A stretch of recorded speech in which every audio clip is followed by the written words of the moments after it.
Okay, this is Tahir Benjeloun's The Sand Child. We're doing a read along. You got to read a Moroccan book before you come to Morocco. This is chapter 11 in my text that is on page 83. The Man with a Woman's Breasts. My retirement has lasted long enough. I must have gone beyond the limits that I imposed upon myself.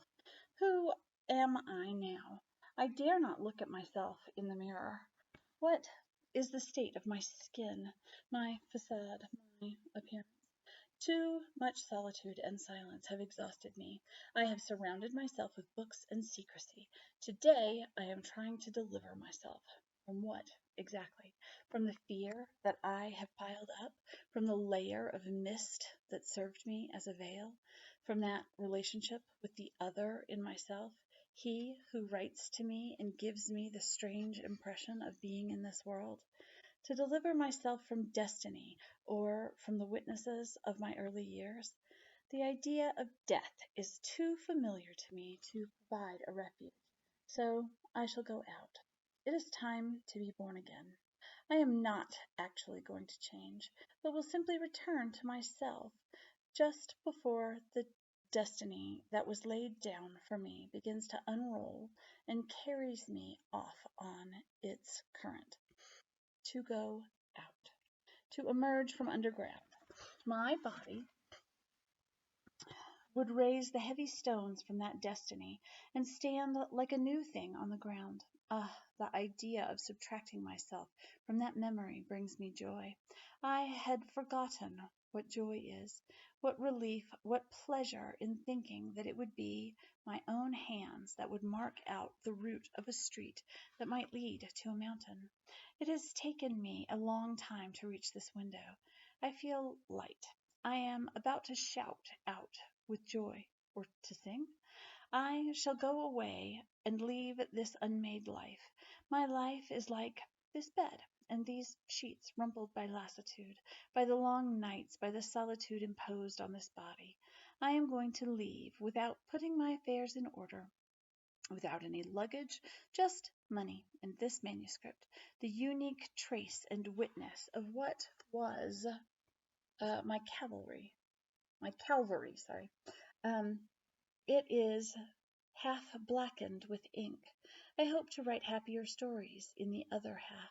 I shall stop the deathly beasts from slipping into it, and leave the pages open to butterflies and certain wild roses. They will sleep on a softer bed, where the words will no longer be pebbles, but fig leaves. They will dry with time, without losing either their color or their sense. I have taken off the bandages around my chest. I have stroked my sex at length. It didn't give me pleasure, or rather, I had violent sensations, like electrical shocks. I knew that the return to myself would take time, that I had to re-educate my emotions and reject old habits. My retirement was not enough. That is why I decided to make this body face adventure, on the roads, in other towns, in other places. My first encounter was a misunderstanding. An old beggar woman or witch, a cunning vagabond, wrapped in multicolored rags, a disturbing look in her bright eyes, crossed my path in one of those narrow alleyways, so dark and narrow that it was nicknamed Zankat Wahed, the street of a single man. She barred my way. It wasn't difficult. One had only to stand in the middle and raise one's arms a little to reach the walls. She blocked the light and kept the air from passing. Thus, in its first steps without a mask, my body, which wanted to be anonymous and ordinary beneath its djellaba, confronted its morning ordeal in the person of an old witch with a lined, rock-like face. "Who are you?" she asked sharply. I was ready to answer any question, to invent, to imagine innumerable replies, but that question alone threw me into confusion and literally struck me dumb. I was not about to enter into a detailed account of what my life had been. In any case, the old woman suspected something. There was not a trace of innocence in her eyes. She was scrutinizing me, undressing me, putting me to the test. She knew something and was seeking confirmation impatiently. The question came back with the same domineering tone. What are you hiding under your jalaba? A man or a woman? A child or an old man? A dove or a spider? Answer, or you will not leave this street. Anyway, it isn't a street, but a dead end. I hold the keys to it, and I filter the air and light that traverse it. You know very well who I am, so let me pass. What I know matters little to you, but I want to hear you yourself tell me who you really are. I don't want a name. I desire the invisible. What you are hiding, what you are holding prisoner in your rib cage. I myself don't know. I have only just emerged from a long labyrinth in which each question was a burn. My body is plowed with wounds and scars, and yet it is a body that has lived a little. I have only just emerged from the shadows. The shadows or darkness? Solitude, silence, the terrible mirror? You mean passion. Alas, yes. Passion for oneself in thick, heavy solitude. So, since you cannot name that body, show it. Since I hesitated, she threw herself on me and, with her strong hands, tore off my jalaba, then my shift. When she saw my two small breasts, her face became gentle, illuminated by a disturbing light in which desire mingled with surprise.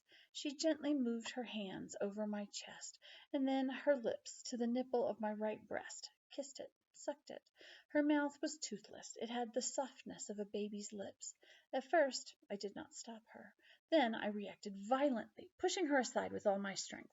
She fell over, and I took to my heels, trying to close up my jalaba. This encounter had no consequences, at least not immediately. However, what happened afterward disturbed me a great deal. Must I speak of it? I find it difficult to write about it. I mean, I am ashamed of it. I can feel my cheeks redden at the mere thought of that day, when everything in my mind was turned upside down and my emotion churned up. The physical sensation I felt as that toothless mouth caressed my breast was pleasurable, even if it lasted only a few seconds. I am ashamed to admit it. That night I slept in a luxurious hotel room, trying to forget, but I was pursued by the image of that almost black face, smiling at me, as if to remind me of a memory from another life. The woman had a limp, which I hadn't noticed.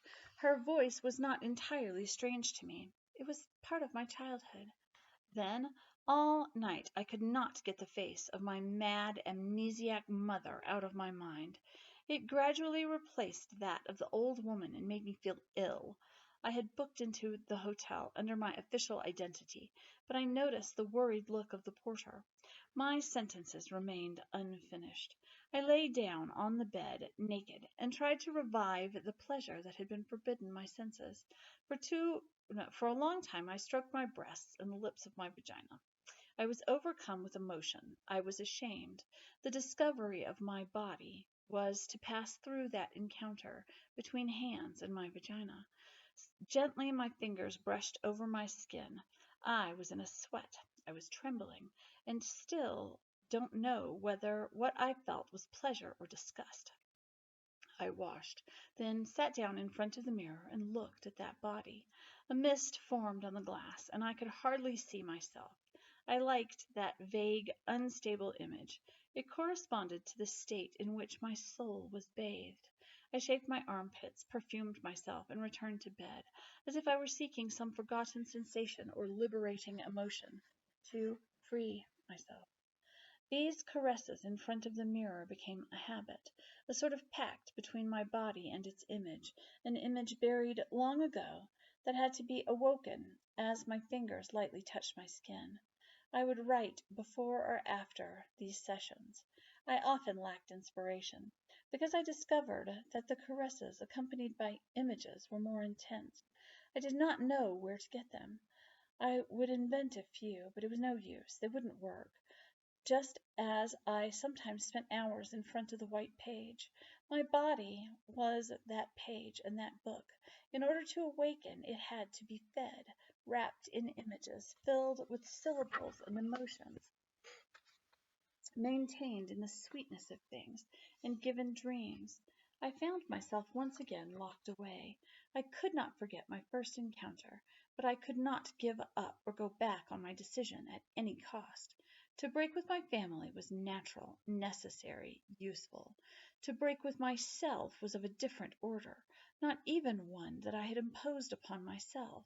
In fact, I was improvising, forestalling, at the whim of chance, a destiny whose violence I scarcely suspected. I no longer recall what town I was in. I remember the sea and the ancient walls, fishermen's boats painted in blue and pink, ships eroded by rust and time, an island with rare birds, a forbidden island, a marabout tomb on the edge of the town, haunted by sterile women, white sheets, cracked walls, an old Jew dozing on the terrace of a big cafe, one of the last Jews in the Medina, badly dressed tourists, the clever street urchins, the cemetery by the sea, tables set up on the quayside, at which people were eating grilled sardines. Two men were mending a fishing net, sitting on the ground, legs crossed, talking. I remember some of their words. That's time. Time and those who are masters of it. The women. They aren't women any more. They go out. They're indoors, eyes open, wearing tight belts. This net will be worthless. And the men? I've forgotten what the other man replied. Perhaps nothing. A silence filled by the wind and waves.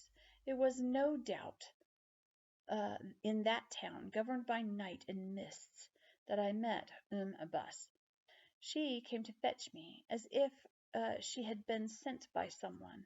Night had just fallen, and it was very warm. I felt her hand on my shoulders as I was sitting on the terrace of the only cafe in the town. One of the Prophet's companions has sent me after you, she said. I've been looking for you for a very long time. Say nothing. Let me guess what you were going to say. Terrified, I actually preferred silence. She drew up a chair and sat down next to me. I was overcome by a smell of cloves, a horrible smell, especially when mixed with sweat. She leaned forward and said, I know you. I tried to move away a little, but her hand gripped me and held me prisoner. Could I shout out? No. Call for help? What was the point? She let go of my arm and said firmly, You will follow me. I did not even pretend to resist. Could I escape that call? Was it possible to circumvent destiny? Besides, how else did I expect an adventure would begin? What was the old messenger like? What image should I attribute to her face? Kindness? Cunning? Cruelty? Let's say she had prominent front teeth, which overhung her bruised lower lip. Her forehead was shallow, heavily furrowed, her cheeks hollow, but her eyes shone with a bright intelligence. I had decided to go along with her and let things happen to me. I followed her in silence. When we reached a dark alleyway, she cornered me against a wall and started to search me. I soon realized that she was looking neither for money nor for jewelry. Her hands roamed over my body as if to verify an intuition. My tiny breasts did not reassure her. She slipped her hand into my trousers and left it for a moment on my sex, then inserted her middle finger. It hurt. I uttered a cry, which she stifled by putting her other hand over her mouth, saying, I wasn't sure. Nor was I said between my teeth. A circus had been set up on the edge of the town, near a huge square where storytellers and snake charmers performed year in and year out to a large, faithful public. A thick crowd had gathered in front of the booth where a showman was urging people to buy lottery tickets. He was yelling into a handheld microphone mechanical formulas in an Arabic mixed with a few words of French, Spanish, English, and even some imaginary language of his own, the language of circus people, familiar with all manner of swindling. Bah, bah. 1 million, million, Talvasa Bilulalon. One color television. A Mercedes. Arba. 1,000. 3,000. Arba alaf. Turn the wheel of fortune. Ayua. Krista. Amur. All that's left. Bakali Ashra Bilatat. Ashra. Ayua again. L'aventure, the wheel will turn. But before you are going to see and hear. Tferju, we Tsabu Raskum Fe, the beautiful Malika. She sings and dances. Farid El Atrash, Malika. From behind the shelves on which the various prizes were displayed emerged Malika. She had a beard of several days' growth and a magnificent mustache that fell over badly made-up lips. Malika was wearing an old-fashioned kaftan and a belt embroidered with gold thread. It was obvious that her breasts consisted of rags, which kept slipping out of place. She danced to the music of Farid El Atrash. If you got closer, you could see the hairs on her legs. She grabbed the microphone from the master of ceremonies and performed a few steps, swinging her hips. The crowd was suitably impressed, and yet nobody was taken in.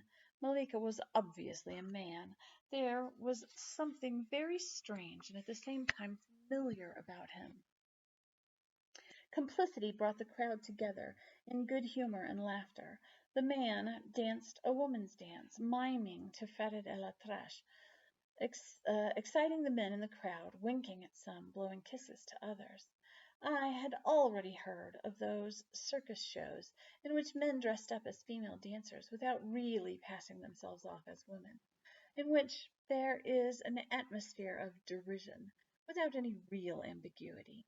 There was even a famous actor, possessed of a particularly masculine voice and appearance, who specialized in playing women's roles, usually shrews who dominated men and made them ridiculous. He was called Bou Shaib, and was utterly lacking in feminine charm. When he died, his eldest son tried to take over his roles, but without success.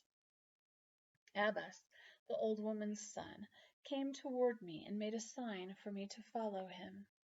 Malika was no longer dancing, but readjusting her bust in full view of the audience. She had a cigarette in the corner of her mouth and had closed one eye against the smoke. Abbas was the master of ceremonies and boss of the show. When he spoke to me, he no longer rolled his R's. We are nomads.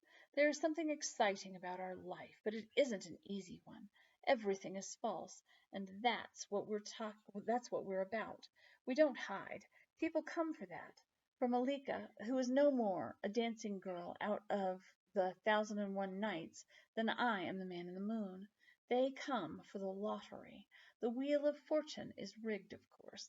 They suspect as much, but accept it all the same. Only the donkey that smokes and pretends to be dead is real. It's a donkey. I've trained it, and it costs me dear because I feed it well. The young acrobats are all orphans, and I'm their father and brother. When they get on my nerves, I beat them. That's how it is. In this country, you put others down, or they put you down. So I rule with a heavy hand. Take it or leave it. My mother isn't a witch, despite appearances to the contrary. She's a saint. She runs the business, reads the cards, finds the artists. She brought me Malika, but the fool is leaving us. His wife has threatened to leave him. He's leaving, and you're going to replace him. We'll change the style of the number. You'll dress up as a man in the first part of the show. Then you'll disappear for 5 minutes and reappear as a femme fatale. There's enough there to drive all the men in the audience wild.